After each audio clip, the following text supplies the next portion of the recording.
আমরা এখন পুরো বাংলাদেশের বিভিন্ন শিক্ষা প্রতিষ্ঠানে হোক স্কুল কলেজ কিংবা বিশ্ববিদ্যালয় আমরা একটি জিনিস লক্ষ্য করছি যে আমাদের যারা শিক্ষক রয়েছেন শিক্ষকদেরকে একটি বাধ্যতামূলক পদত্যাগ করানোর একটি ট্রেন্ড চালু হয়েছে। যে জায়গাটি নিয়ে আসলে কথা হচ্ছে এবং কথা হওয়া উচিত এবং এই জায়গাটিতে আসলে অনেক প্রশ্ন রয়েছে। প্রথম কথা হচ্ছে কোনো একজন শিক্ষক যদি কোনো একটি রাজনৈতিক দলের হয় বা মতাদর্শকে বিশ্বাস করে এটার কারণেই আমি তাকে পদত্যাগে বাধ্য করতে পারি কিনা। আবার আরেকটি কথা এখানে রয়েছে, সেটি হচ্ছে এই পদত্যাগ করানোর যে অথরাইজেশন এটি আমার আছে কিনা বা আমি এমন অথরিটি কিনা আইনসঙ্গতভাবে এটি আমি করতে পারি কিনা।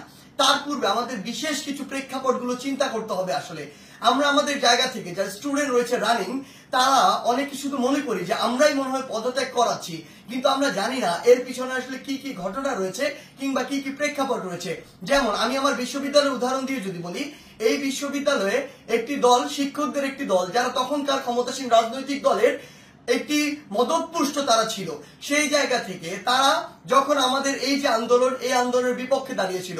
আবার অল্প কিছু শিক্ষক আছে, এই সংখ্যাটি খুবই কম, তারা একদম নিউট্রাল জায়গা থেকে আমাদের আন্দোলনের পক্ষে দাঁড়িয়েছিল। আবার একটা বড় সংখ্যক শিক্ষক ছিল যারা আমাদের আন্দোলনের ঠিকই পক্ষে দাঁড়িয়েছে, কিন্তু তারা আমাদের স্বার্থ চিন্তা করে নয়, বরং এই স্বার্থ চিন্তা করে দাঁড়িয়েছিল যে এরপরে যদি কোনো রাজনৈতিক দল ক্ষমতায় আসে তারা ওই রাজনৈতিক দলের আসলে একটি গুরুত্বপূর্ণ স্টেক হোল্ডার, তখন তারা এই ফলটি ভোগ করবে। অর্থাৎ আলটিমেটলি এখানে দুইটি ভাগ রয়েছে।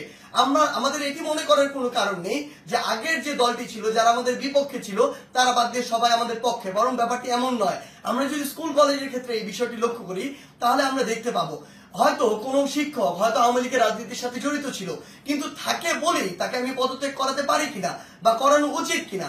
যে কেউ যে কোনো রাজনৈতিক আদর্শে বিশ্বাসী হতে পারে, কিন্তু আমার প্রশ্নটি হচ্ছে ওই রাজনৈতিক আদর্শে বিশ্বাসী হয়ে তিনি কি ক্ষমতার অপব্যবহার করে শিক্ষার্থীদেরকে চরমভাবে বাধা দিয়েছেন কিনা, শিক্ষার্থীদেরকে হেনস্থা করেছেন কিনা, কিংবা শিক্ষার্থীদেরকে কোনো একটি বিপদে ফেলেছেন কিনা, এই বিষয়গুলো আমাদেরকে লক্ষ্য রাখতে হবে। ইভেনিং যদি তিনি এই কাজগুলো করেও থাকেন তারপরও তার বিরুদ্ধে এরকম একটি প্রক্রিয়া পদত্যাগ করানোর জন্য যে বাধ্য করা, এটি আমি করতে পারি কিনা, এই অথরিটি আমার আছে কিনা। আমরা আমাদের জায়গা থেকে মনে করি এটি একটি নিয়মতান্ত্রিক আইনসঙ্গত প্রক্রিয়ার দিকে যাওয়া উচিত এবং এটি তদন্ত সাপেক্ষে হওয়া উচিত।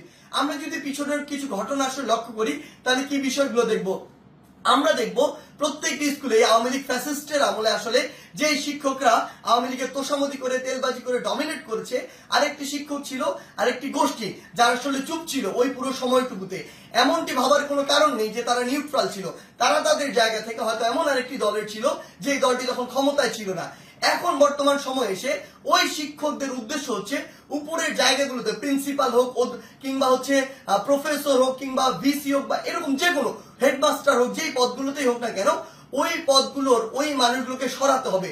যদি আমি সরাতে পারি তাহলে আমি এখন ওই পদটিতে গিয়ে বসতে পারবো।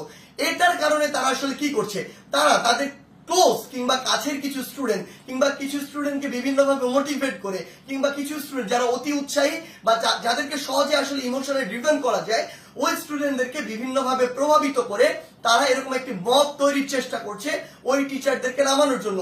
বলার সময় এমন ভাবে বলছে সে যেন একজন ফেরেশতা, কিন্তু আলটিমেটলি তার উদ্দেশ্য ওইটাই যে ওই শিক্ষককে স্টুডেন্টদের মাধ্যমে সরিয়ে স্টুডেন্টদেরকে জাস্ট টুল হিসেবে ইউজ করা হয়, সরিয়ে তাকে ওই পদটিতে গিয়ে বসতে হবে, এটি হচ্ছে তার উদ্দেশ্য। আবার এখানে আরো বিশেষ কিছু বিষয় রয়েছে। বিষয়গুলো হচ্ছে এরকম যে টিচারদের মধ্যে কিছু নোংরা পলিটিক্স রয়েছে। আসলে আগে হয়তো পূর্ব কোনো শত্রুতা ছিল বা পূর্বের কোনো একটি রাগ বা ক্ষোভ ছিল, যেই রাগ বা ক্ষোভটিকে আবার এখন মেটানোর জন্য তারা এই ব্যবস্থাটুকু গ্রহণ করে। স্টুডেন্টদের যে সাইডটা, ওই সাইডটা কিন্তু আসলে জানে না যে এর ভিতরে কি কি পার্সপেক্টিভ রয়েছে। এই টিচারগুলো দেখা যায় কিছু স্টুডেন্টকে ব্যবহার করে, আশেপাশের কিছু ছেলে, যেই ছেলেগুলো আসলে এরকম কোনো কিছু চিন্তা না করে কিছু টাকা দিয়ে ওই ছেলেগুলোকে প্রভাবিত করা যায় কিংবা অন্য কোনো সুবিধা দিয়ে প্রভাবিত করা যায় কিংবা পরবর্তীতে কোনো একটি পদ পদবীর সুবিধা দিয়ে আসলে ওই ছেলেগুলোকে প্রভাবিত করা যায়। ওই সামগ্রিক বিষয়গুলো দিয়ে এই কাজটি করা হচ্ছে।